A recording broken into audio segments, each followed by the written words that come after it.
Going. All right, let's get rolling, everybody. Okay, so take a look at the front page of your biopac, and you see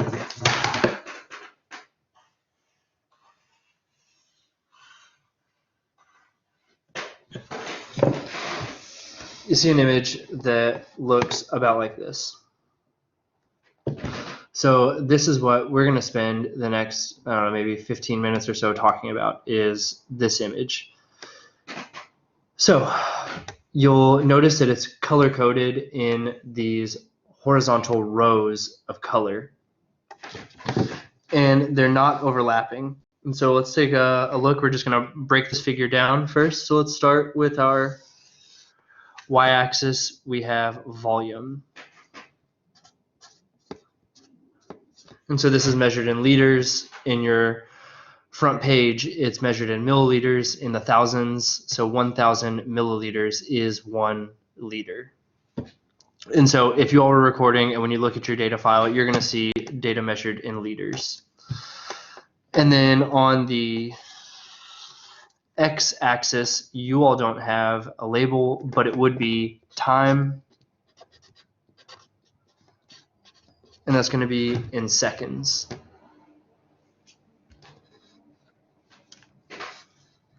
There we go. Okay, so we're going to measure lung volumes as they happen in time. So let's just start with what is a breath. One breath is one inhale and one exhale. So just an inhale is half a breath, just an exhale is half of a breath. The same way that if just the atria contract, that's not a full heartbeat. It's from SA node fire to SA node fire. That is one beat, one cycle. So one breath is one inhale, one exhale. When we inhale, volume goes up, and when we exhale, volume goes down.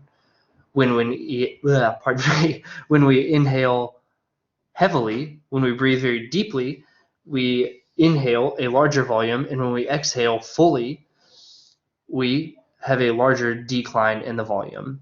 And so that's what this figure shows, is a normal breath, inhale, exhale, very deep breath, and then a full deep exhale followed by a return back to a normal inhale, exhale breathing pattern.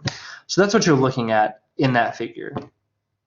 So at this point, give me a little like, yeah, on board, something like that in the text if you're good. Or like a say what? What are you talking about?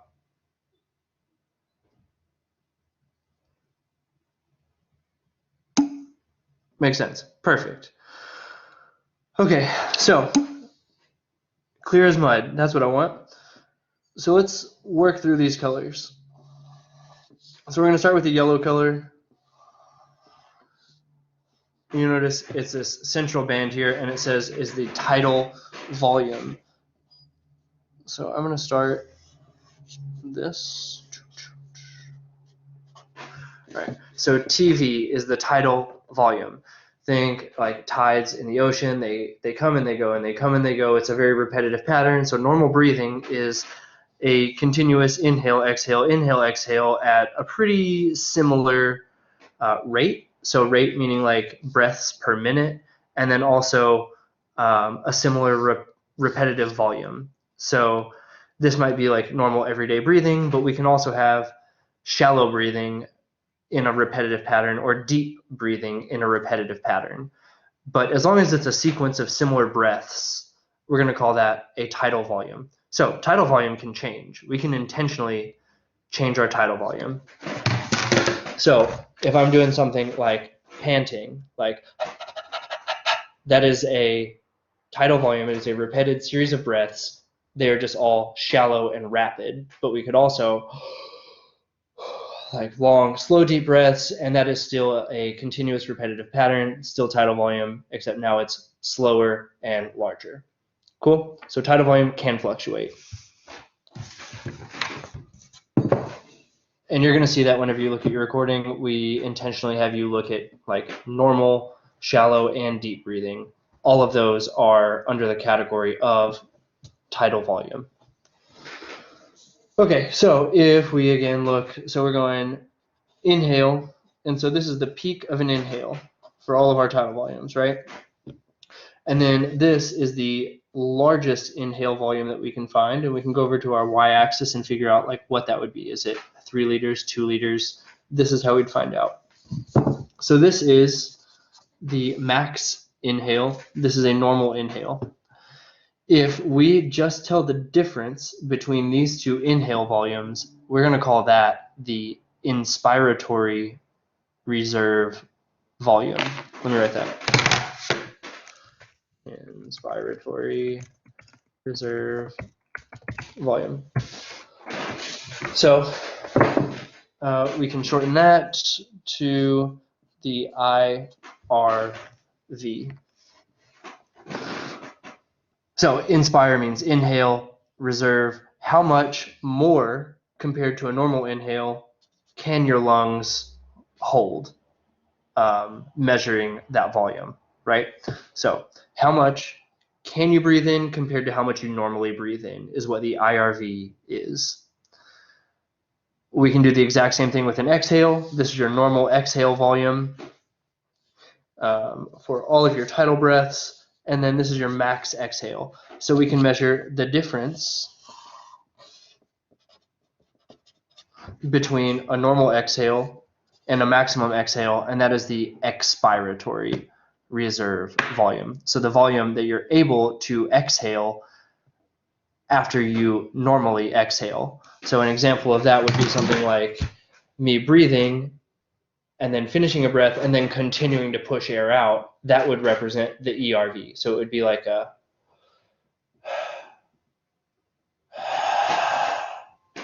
like that amount that I'm still able to push out after I would normally finish my exhale.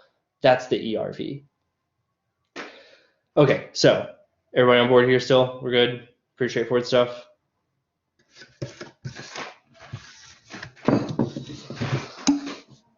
Cool. Okay, great. Perfect. So if we add the amount of volume that we normally breathe in and out, our tidal volume, plus the amount that we can breathe in and the amount that we can breathe out,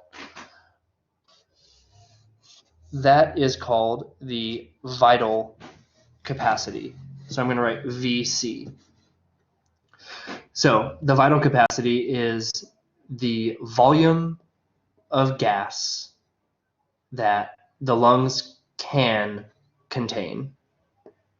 That is the vital capacity. If you were to just inflate it all the way and then deflate it and measure how much was in there, that's the vital capacity. But you'll notice that there's still an area down here between 0 and our ERV, because what we're measuring here is the entire pulmonary system. We aren't just measuring the lungs. The vital capacity measures the lungs. Okay, so this kind of takes us into our anatomy discussion, where the whole pulmonary system contains what's called a conducting zone and a respiratory zone. So the conducting zone is going to be your nose, mouth, your trachea, your bronchi, the tube-like passageways that conduct air into a respiratory zone, which is the thin, round, bubbly structures called alveoli. They are wrapped with capillaries, and that's where gas exchange is going to take place. So red blood cells are going to dump off their CO2 and take oxygen at the site of the respiratory zone. That's gas exchange. That is the function of breathing, of having lungs. Where are we going?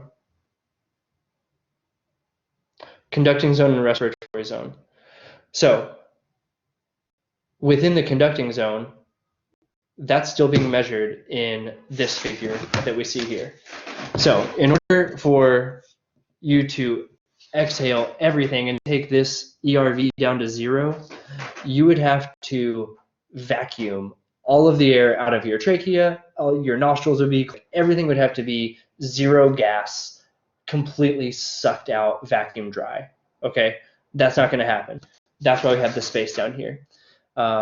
This is the volume that's present in the pulmonary system after a full exhale. We call it the residual volume. So it resides after a full exhale, right? Residual, it resides, it stays. So that is the RV, the residual volume. Okay, so something that you don't see in your figure in that front page that's important that you're going to see later is, sorry, that should be a little bit more straight. There's a portion of the residual volume called the dead space. Okay, so keep in mind, residual volume is a volume that resides after the full exhale.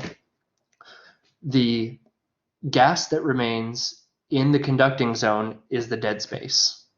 The gas that remains in the respiratory zone or in the alveoli and those terminal respiratory, or pardon me, not terminal, the respiratory bronchioles, that is going to be this portion of the residual volume. As far as I know, it doesn't have a special name like dead space. So that is something that tends to trip people up. Do you all have any questions about the difference between dead space and residual volume, given that the dead space is a part of the residual volume? Falling into the explanation of conducting zone, respiratory zone.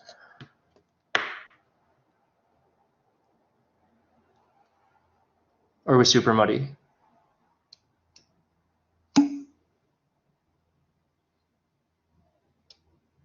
Okay, yeah, so the dead space. So let's say I fully exhale.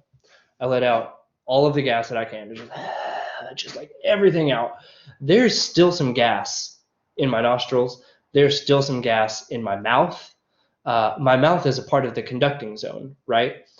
My trachea, my airway would have to completely collapse for there to be no gas left, right? So that's a part of what resides after the full exhale. So it's residual volume.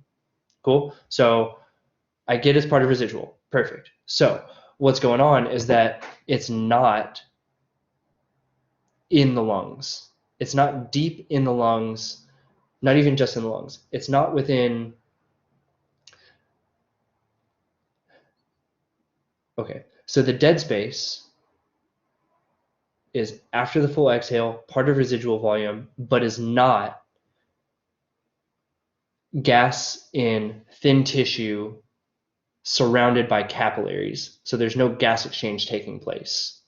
You're not exchanging CO2 for oxygen in red blood cells within the trachea, but you are within the alveoli. Okay, cool. I know it's kind of complicated, but it's important to understand now because we're going to talk about an equation at the very end of all of this, which requires understanding dead space. So it is important to understand it now. And so the biopac has an arbitrary value that you're going to use. I don't know if it's provided, so go ahead and jot this down. 0.15 liters is what we are going to assume the dead space is for the data that we're going to use. And we're also going to assume that the residual volume is 1 liter.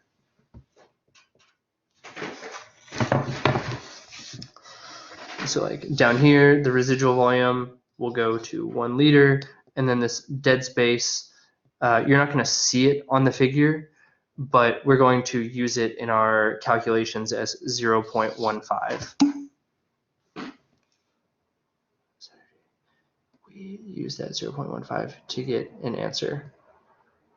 Okay, cool, perfect. So was that provided in the packet?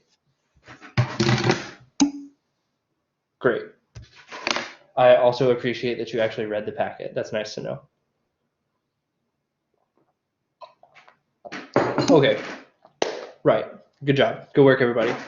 So we have talked about the different lung volumes. We've talked about So vital capacity, the complete amount that you can take in and let out in your lungs. Right, in the lungs specifically. Then when we add the rest of the pulmonary system, including the conducting zone, that's where we have our residual volumes that we're going to consider in this figure. If we add the residual volume to the vital capacity, that is the total lung capacity. So what I can do is I can just say, all right, well, what is my max inhale volume? And if you just take that max inhale volume all the way over to your y-axis, that value is the total lung capacity. So it's just complete pulmonary system, how much volume can it withstand?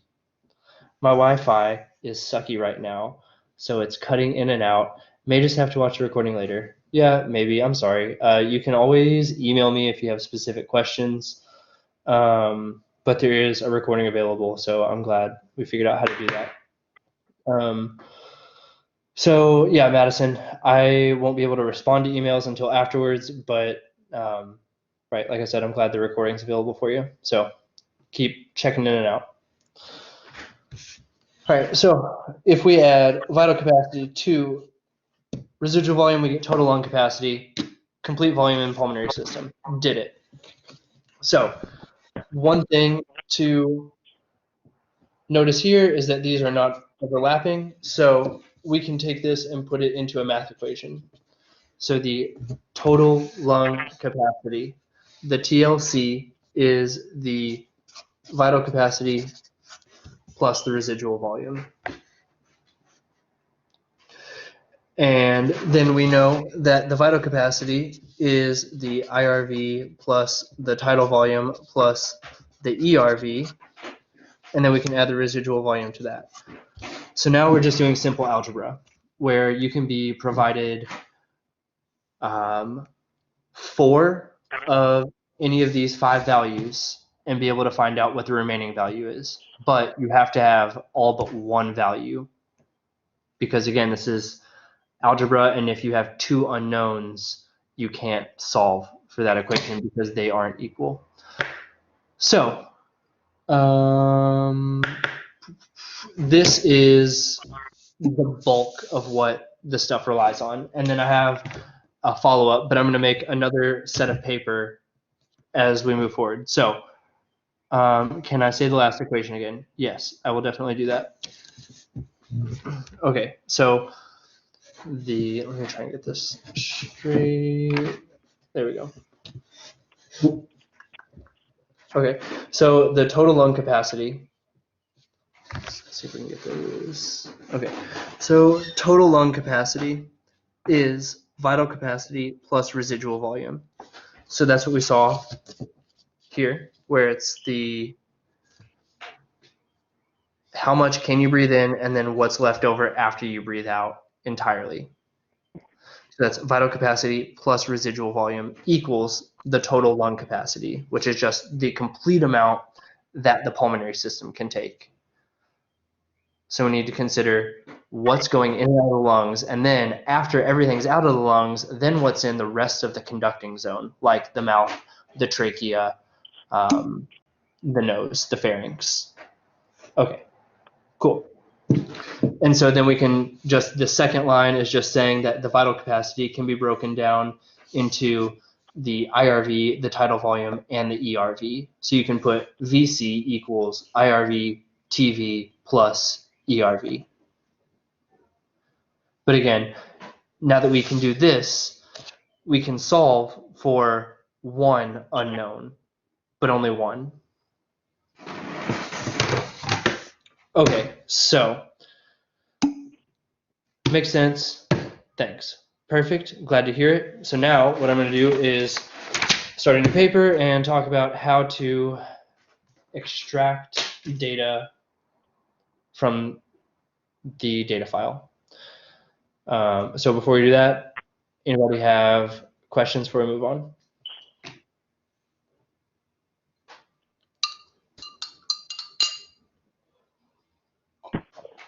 All right, Tejan, if you can hear me, will you either say something or in the bottom right, click on that purple tab and type something for me.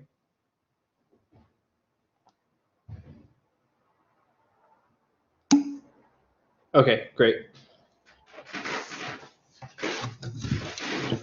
So draw this.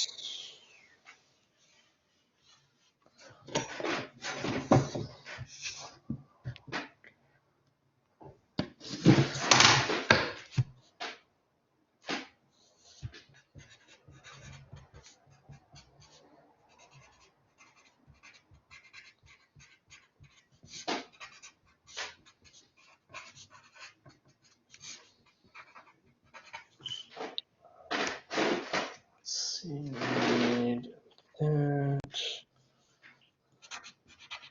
All right, I'm just making a new little screen for us here. Give me one sec.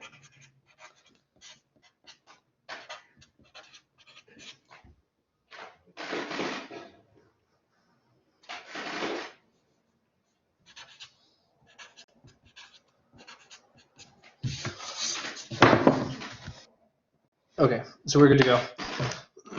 All right, so we talked about heart rate last time we met, and we said the equation for heart rate was number of cycles, so number of beats over delta t times 60 seconds over 1 minute. With breathing rate is the exact same thing. We're going to do number of breaths over delta t times 60 over 1. So if you just want to commit to memory number of cycles and just remember that the lungs don't beat and the heart doesn't breathe, you should be able to keep all that straight. So breathing rate equation, same deal. So what do you need to know? You need to know what one breath is. Keep in mind it's one inhale and one exhale. So for example, if I start here and end here, I have highlight one breath. As long as you start and end at the same region, it is one breath.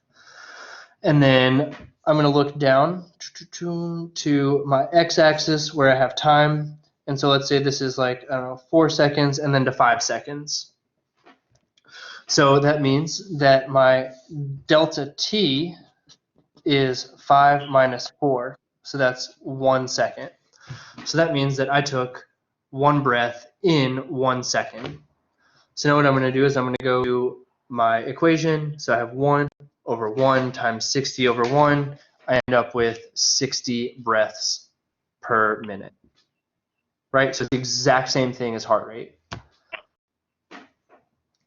So that is breathing rate.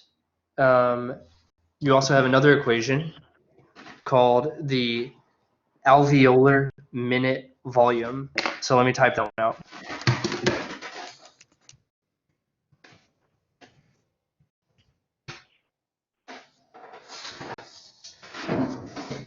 All right, so alveolar refers to alveoli, that is deep in the lung tissue where the gas exchange is going to take place. Again, gas exchange, red blood cells dumping out CO2, taking oxygen.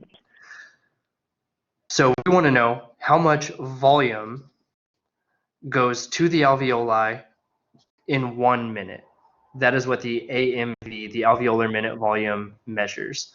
So to do that, we need to know 3 things. So first, we need to know how much the tidal volume is. Okay, so how much are you breathing in normally? Or even in any instance, it could be in a fast state, in a slow breathing pattern, whatever it is. What is your tidal volume? So that'll tell us how much gas the pulmonary system is taking in and letting go. But we're going to subtract the dead space because not all of the gas that is inhaled makes its way to the alveoli, right? So think about this. Like if I'm going back to the panting example, if I'm just doing this, whenever I'm inhaling, that gas is not going all the way down deep into my alveoli. So my AMV could be something on the lines of like near 0, right? If I'm just sending air up and down my trachea really quick, I'm not performing a lot of gas exchange, and I'm going to end up with a lot of CO2 in my blood. Alternatively, if you're just breathing really, really heavily, like hyperventilating, you can end up getting kind of lightheaded from too much oxygen in your blood. So there's some dead space that we're going to subtract from this equation because some of our inhale volume is not going to make its way to the alveoli. So we're going to subtract that volume that doesn't make its way to the alveoli. And then we want to know how often you're taking breaths. That's the breathing rate. So how much are you breathing in? Let's subtract the amount that doesn't make its way to the alveoli, which is what we want to know about. And then how often are you breathing? So that's how this equation works and what it means. So that is, I think that is about the most complicated thing that this whole day contains. So AMV, do you all have any questions about this? You'll often have to, you'll be given an image, you'll have to calculate the breathing rate, estimate the tidal volume, and then know that the dead space is 0.15. So it takes like a few steps, and you have to memorize the equation. So this is kind of like a multi-step process. Yeah, so are there any questions about AMV?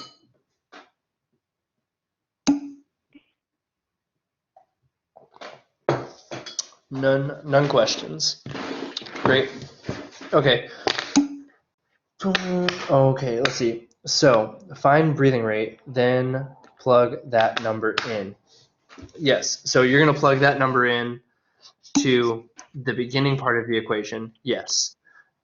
You might be provided the breathing rate, but you'll probably have to, again, say, this is 1 breath or 2 breaths, whatever it is. What is the delta T value?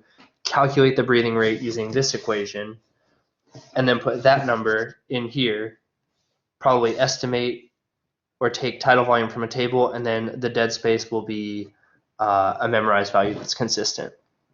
So yeah, you will need to memorize and then plug it in. You may be given the tidal volume. I've seen it both ways. So you could be given just a series of data in a table form, right? But you could also be just given a screenshot and say, estimate the tidal volume, something like that. And so if you had to do that, you would highlight 1 breath, right? So like within this highlight over here that we've been looking at. If you were to do this, you would measure a peak to peak value. Okay, and so what that'll do is that'll tell you within this highlight area here, that's a peak and that's a peak. And it'll tell you how tall that is. And that's your tidal volume.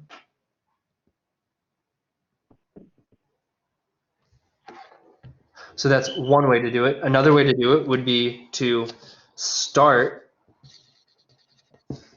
at an inhale or exhale and then go to an inhale or exhale. So now we have half of a breath highlight. If you're going to do this, you can take the peak to peak because, again, that's a high peak, that's a low peak. You're going to get almost the exact same value that you had here, if not the same value, right? Because it's the same thing. We're looking for highs and lows, maximums and minimums. But you could also take a new tool, which is called delta. So it's a triangle shape. And so delta is end minus start.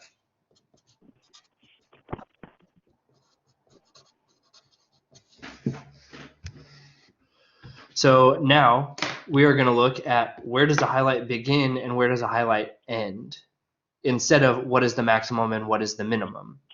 All right. So here, delta equals peak to peak. They're the same because we're starting and ending at high and low points. So delta can equal peak to peak.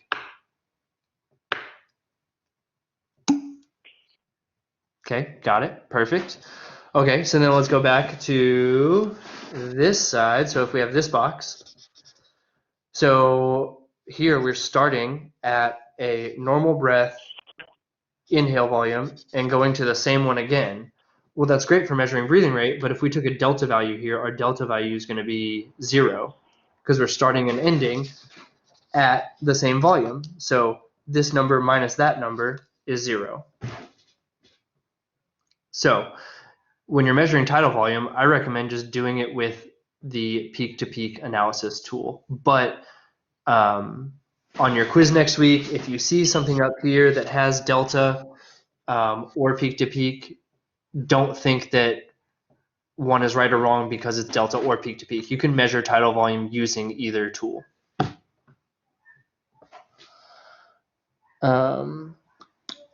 And delta is always only going to measure the y-axis. You're never going to measure time with delta.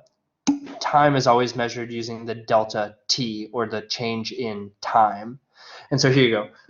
Josh, I'll get to your question in a second. So delta t, conceptually, it is, again, back to this example, 5 minus 4. There was 1 second that took place here. Delta t, change in time, 5 minus 4. This is the exact same thing. It's just on the y-axis instead of the x-axis. Delta and delta t, end minus start, all I care about are these two values, but is it on the x or the y-axis? That's delta versus delta t. Okay, Josh, quick question. Let's see it.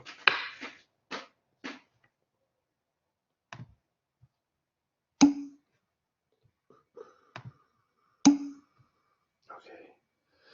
So for the tidal volume, we got 0.032. Does that seem right? Logical.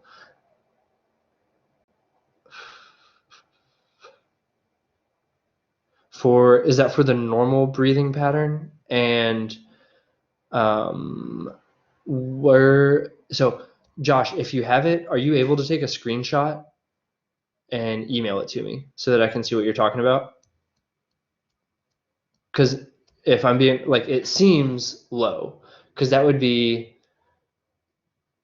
30 milliliters for normal breathing. It seems right. Were you taking the peak to peak or the delta tool? Perfect. Screenshot. Awesome. Delta. So what I'm going to assume is that you were doing what we were talking about right here, where you were starting and ending at about the same thing, and that's why you got such a low value. That's what I'm going to assume is happening.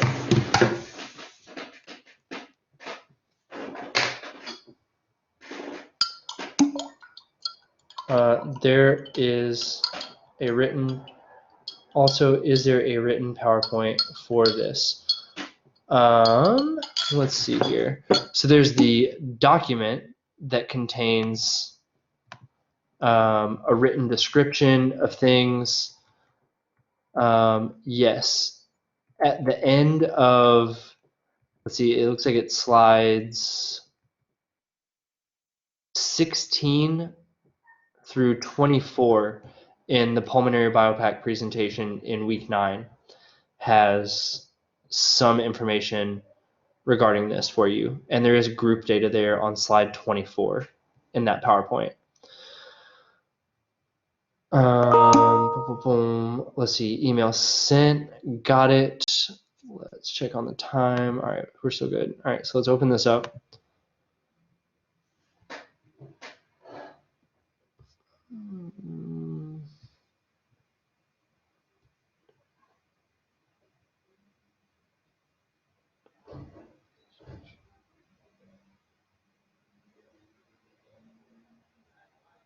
Yeah, so Josh, whenever I look at your data, I see 0.03 followed by 0.09 and then 0.36.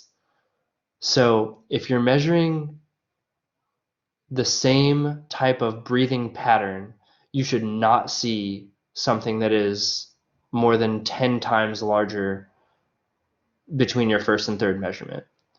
So if you were always taking the delta tool consistently, I think that you did the same thing for the first two measurements and a different thing for the third measurement. I'm not quite sure what that thing was, because again, your second measurement is 3 times larger than your first measurement.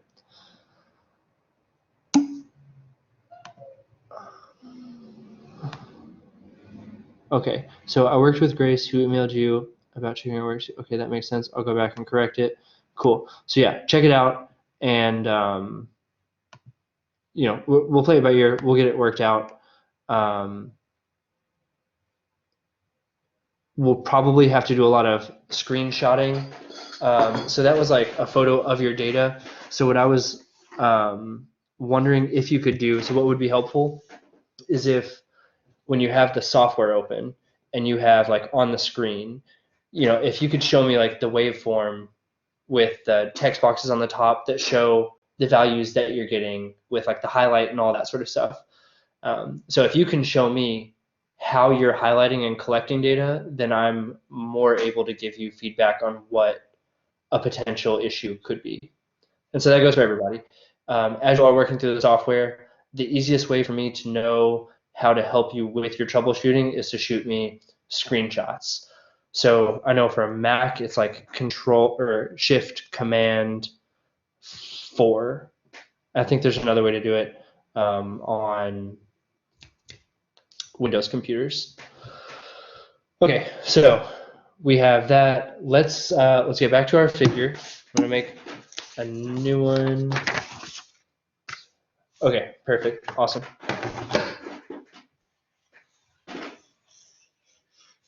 Okay, so going back to this same figure, we have, what is this? I think I only have one more major thing to talk about, and then a couple little like side notes.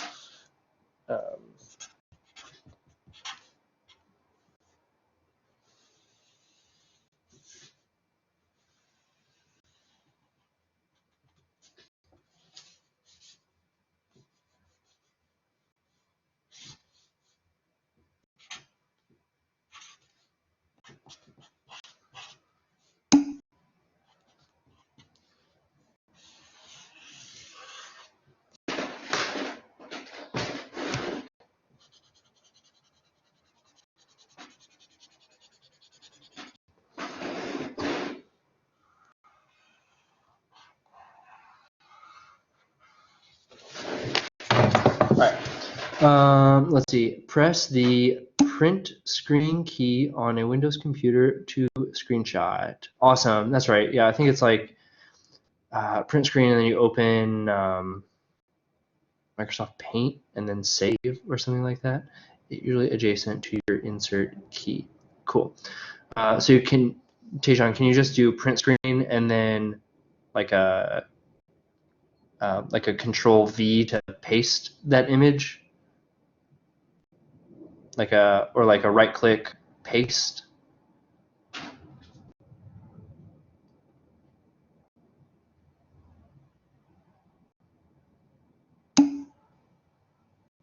Okay, cool. We'll figure all that stuff out. I will make a note of it though. Screenshots, because like I said, I gotta give you all these big long emails tomorrow. Screenshots, email, share. Okay, so we got that. Let's talk about one more major thing for this, and that is the FEV1. So FEV1 is the forced expiratory volume in 1 second. So what you'll notice is we are going from the top of our vital capacity. So this is a full inhale. You have taken as much air into your pulmonary system as you absolutely can, and then you're going to forcefully exhale, like push it out as fast as you can until you've let out all the air that you can. So the way this would look is something like you're like trying to put out a fire sort of thing, like really blowing hard. And so what we want to know is in 1 second, which is this highlight portion here, how much of your vital capacity are you able to let out? You'll notice that there's still a small region of the vital capacity that wasn't let out in this figure right here.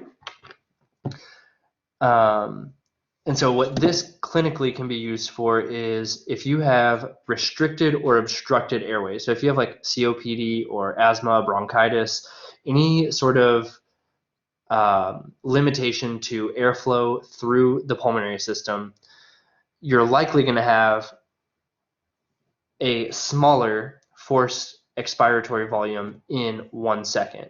That's not to say that your lungs don't work, but it's just saying you can't forcefully exhale because either your lungs are constricted or there's something in the way, like mucus or tar. So what we're going to do is we're going to compare the FEV1 to the vital capacity and then multiply it by 100. So this can equal 100, but it can't exceed 100. So think about this. The FEV1 is measuring the volume of an exhale.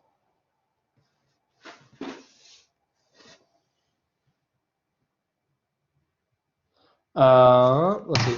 So with the lagging, is it video? Is it audio? Is it like glitchy?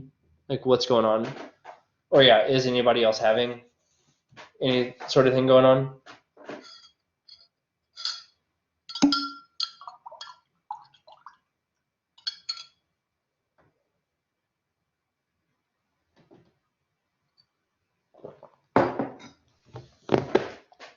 All right.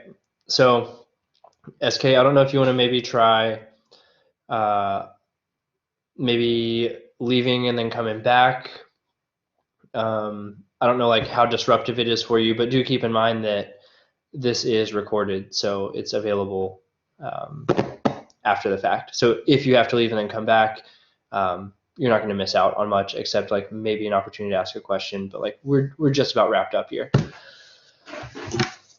Okay. So we're going to compare FEV1 to the vital capacity. It can be 100% of the vital capacity, but by definition, you cannot exhale more than you can exhale, right? So the vital capacity is going to end at the max exhale point. You cannot exhale further than that point. If you could, then we would say that the vital capacity is larger than it shows it is here. So it would still be reaching 100%, but it can't exceed 100%.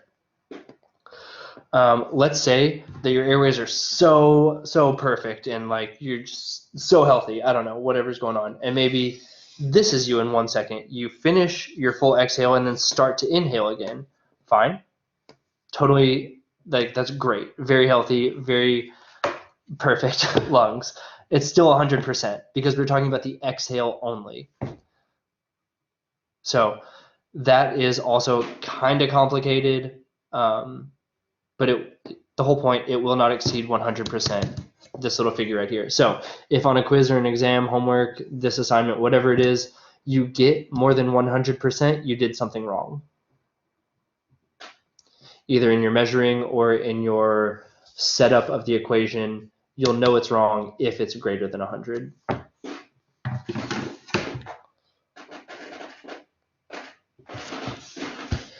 Okay, so there is just one more thing that I really want to talk about, and that is muscles of how we breathe. So whenever we inhale, the diaphragm is contracting. So the diaphragm is going to sit right about here at the base of the thoracic cage. And so whenever the diaphragm contracts, it goes down and the lungs are attached to it. So the lungs are going to increase in volume, pressure decreases, and the lungs inflate. There's also some muscles within this thoracic region called intercostal muscles. On your terms list, you're going to see internal and external intercostal muscles. So inter is between, costal is ribs. These are muscles that are between the rib bones. So if you eat ribs, you are consuming internal and external intercostal muscles when you do so. Okay, so functionally, the difference between those two is that the external intercostal muscles, so they're going to be more superficial, and when they contract, they're going to open the thoracic cage up and help the lungs inflate, increase in volume, whereas the internal intercostal muscles, they're going to be deeper, so they're below the externals, and when they contract, they're going to pull the thoracic cage in a little bit more as we exhale. But the diaphragm is relaxing. So when the diaphragm contracts, it helps produce an inhale. When it relaxes, we are exhaling, while we're also using our internal intercostal muscles to decrease the volume of the lungs. So those are the three muscles you should know.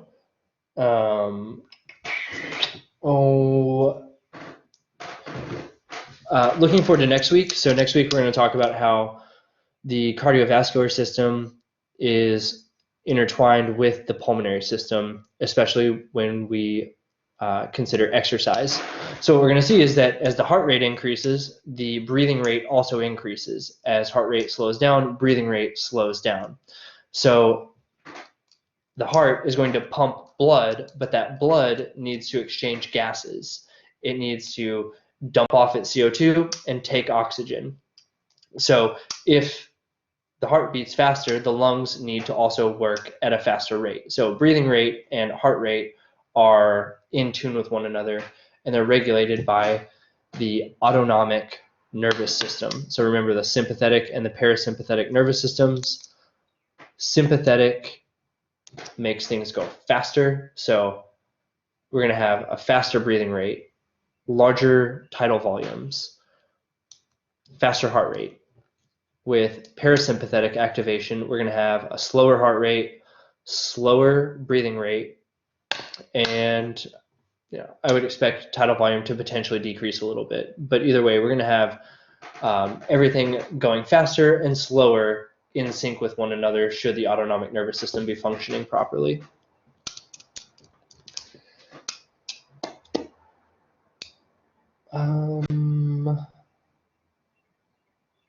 Right, so let's check out this question. She told us to measure from the P. Okay, so in the video resources, Dr. JMJ put on Blackboard, she told us to measure tidal volume from the peak of inhale to the lowest peak of the exhale in normal breathing. That is the note I took, so maybe I just need to retake those measurements with going from peak to peak using the delta tool. So Josh, if you went from, read this again, the measures from the peak of an inhale to the lowest peak of an exhale. Right. So if you did that, then your delta and your peak to peak should be the same, or like right about the exact same, because you have this value and this value.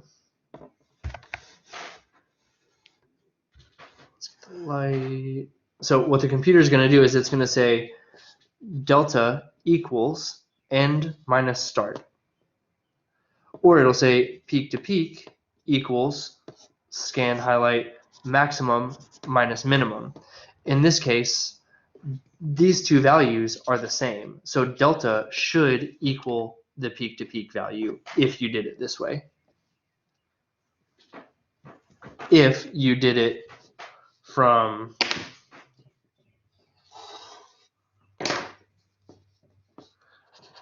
say inhale to inhale, that's what I expected you to have done to get very low values.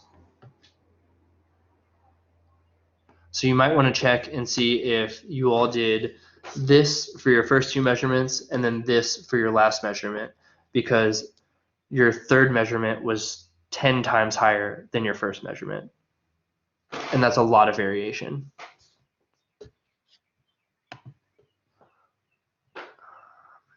But again, cool. And so if I can just get some screenshots, in the next couple days or like whenever you can do it, that's where I can like really help you troubleshoot and figure out what's going on. But until then, let's play with it, try and figure it out. What else is there? So I don't know if, let's see who else here still. Tejan and Seth. I don't know if you guys heard earlier. So with the quizzes, what I'm going to do is anything that was wrong, I'm going to go back and manually grade them to check for spelling. So your grades could go up. Let's say you misspelled something and it took the entire point off. I'm going to go through, check that out, and add points according to the syllabus. We're still following the syllabus as close as we can. So partial credit still counts for everything, just like it would any other week.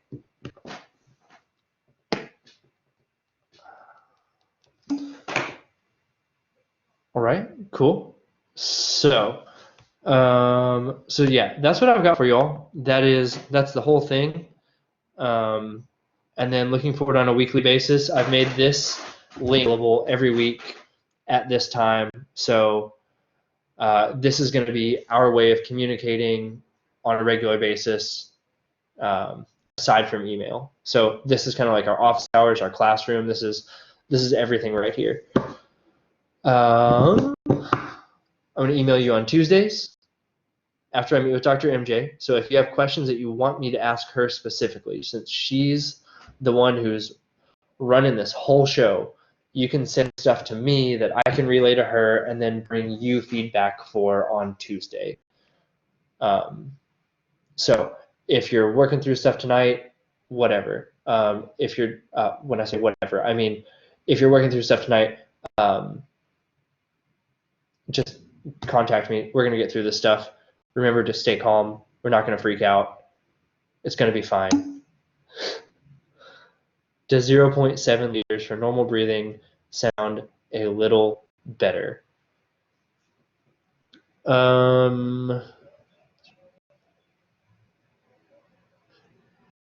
Yeah, I think that seems a little bit more reasonable.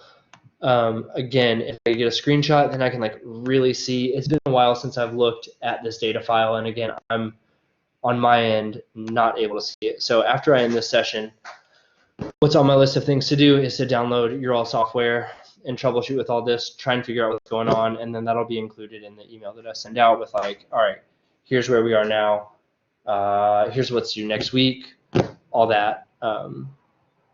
But 0.03 seemed really low. 0.07 it's higher, so yeah, that seems a little bit more normal. Again, this was Dr. Mansfield Jones' data, and I'm not really familiar with her lung volumes, right? Yeah, 0.07 seems more accurate probably than 0.03. Screenshots will help us figure all that out though.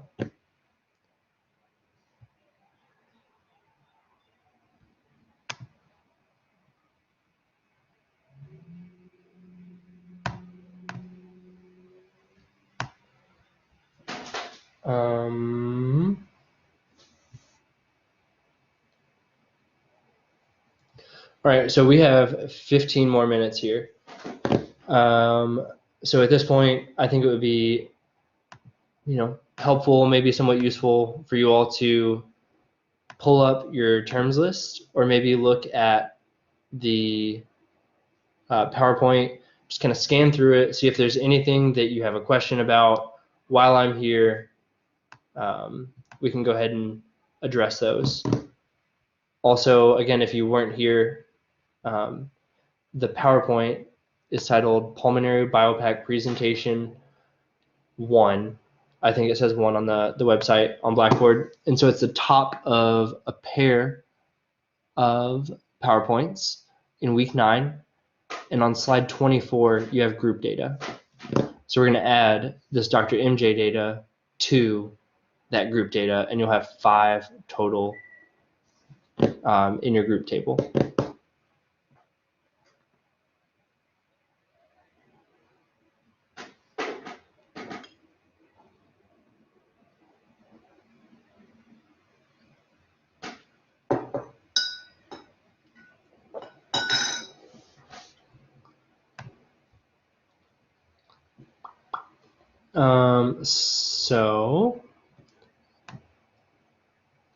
And we got the quiz stuff figured out. So it's second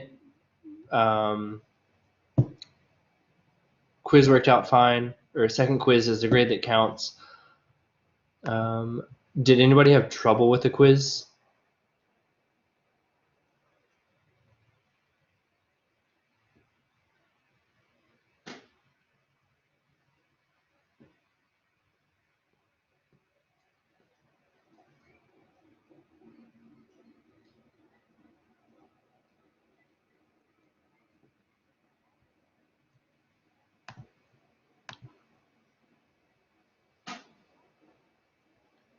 All right, so I'm not sure where you all are at, but here's what I'm going to do is, okay, so I'm going to send you a screenshot of my computer to show you what I measured. Perfect, cool.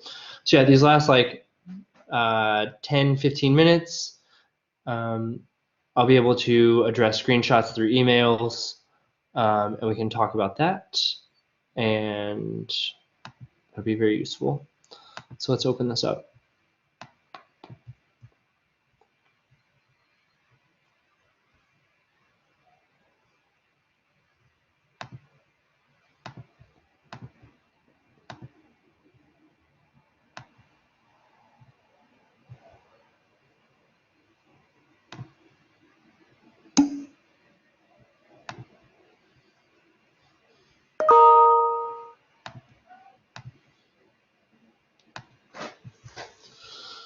All right, let's open this up.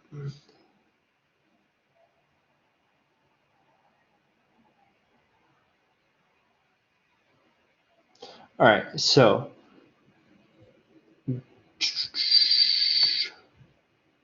are we at? Okay, Josh. So on this image that you sent, notice how that first box, so it says 2 and then delta, and it says negative 1.11259 liters. Ignore the negative sign. All right. So what this has done is it said, what is the end of the highlight?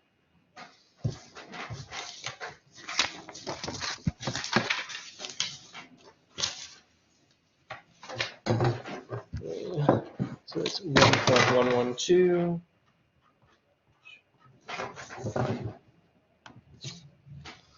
All right, so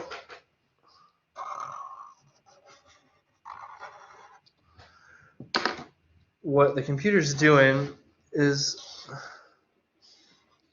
it's saying this value minus this value. Okay, that's why you get a negative number. You get negative 1.112 because it's something like 4.112 minus 3. Or pardon me, it's like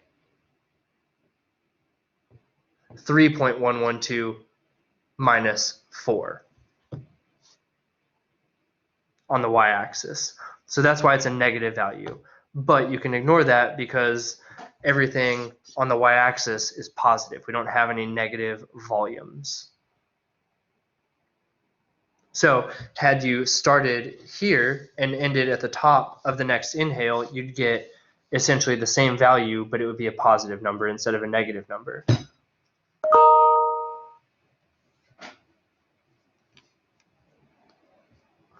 So, Josh, does that make sense as far as why the number shows up as negative, and that is the correct tidal volume. It should be about 1.112. So if you got 0.7, 0.7 seems, again, like kind of low, but it's not as low as 0.03. 0.03 I could see for shallow breathing, but probably not for normal, based on the fact that the screenshot you sent me, the measurement was accurate at 1.112. 1.113 if we're going to round up. Makes sense. So I can use that measurement, yes. And if you took the peak-to-peak measurement of the delta, you'll notice that it is going to be just a tiny bit larger. So if you just want to like even change that delta box to a drop down and make it like peak to peak, you'll see your negative is going to go to positive, and it's going to be something like 1.13 or something like that, but it's going to be almost identical.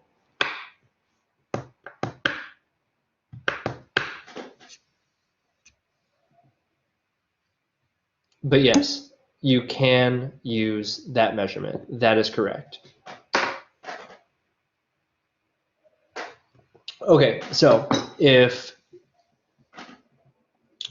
it is similar, now for the sake of demonstration purposes, since I've got you here with your software that's working, where you had started your highlight on that top of an inhale, instead of ending at the end of an exhale like you have it, go ahead and take it over to the top of another inhale and do the same thing with looking at the delta versus the peak to peak. You're going to see that your peak to peak is still about the same, like 1.12, 1.13, but your delta is going to be almost, if not zero.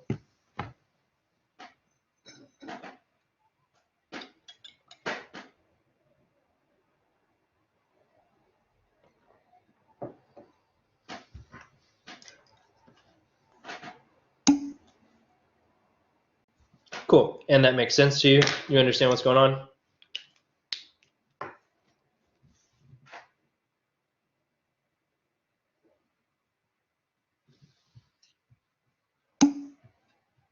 Perfect. Great. Virtual classroom was a success.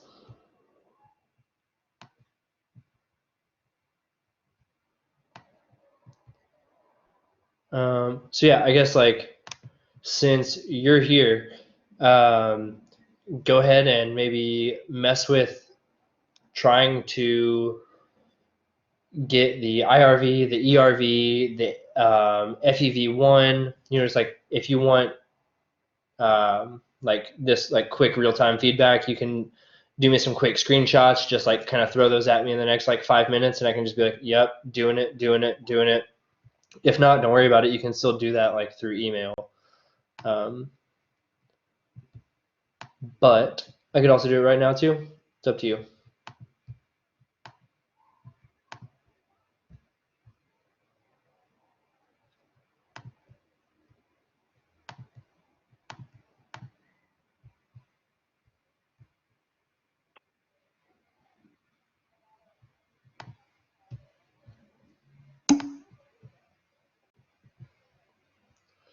All of our data collected besides that one error in the tidal volume. All right, awesome. We're doing great. Good job.